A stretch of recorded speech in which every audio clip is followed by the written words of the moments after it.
ஒரு நாட்டிற்கு நல்ல தலைவர்கள் வேண்டுமென்றால் நல்ல வாக்காளர்கள் வேண்டும். யோசித்து பாருங்கள், ஒரு வீட்டிற்கு அஸ்திவாரம் எவ்வளவு முக்கியமோ அதுபோல நாட்டிற்கு நல்ல தலைவர்கள் வேண்டுமென்றால் நாம் நல்ல வாக்காளர்களாக மாற வேண்டும்.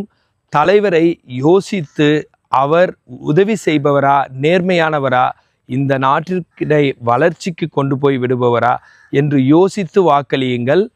நல்ல வாக்காளரே ஒரு நல்ல தலைவருக்கான ஒரு நாடு உருவாவதற்கான ஒரு வாய்ப்பு. முதலில் நாம் ஒரு நல்ல வாக்காளர்களாக மாறுவோம். நமது நாட்டிற்கு நல்ல வளர்ச்சி கிடைக்கும். இதை பிறருக்கும் பகிருங்கள். சிந்திப்போம். நான் பிரகாஷ். ஒரு நாட்டிற்கு நல்ல தலைவர்கள் வேண்டுமென்றால் நல்ல வாக்காளர்கள் வேண்டும்.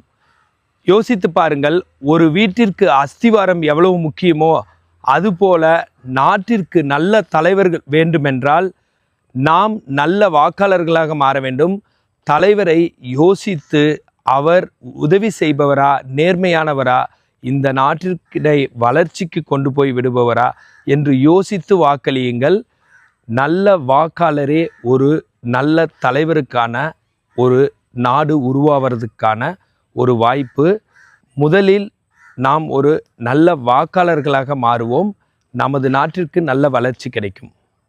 இதை பிறருக்கும் பகிருங்கள். சிந்திப்போம். நான் பிரகாஷ்.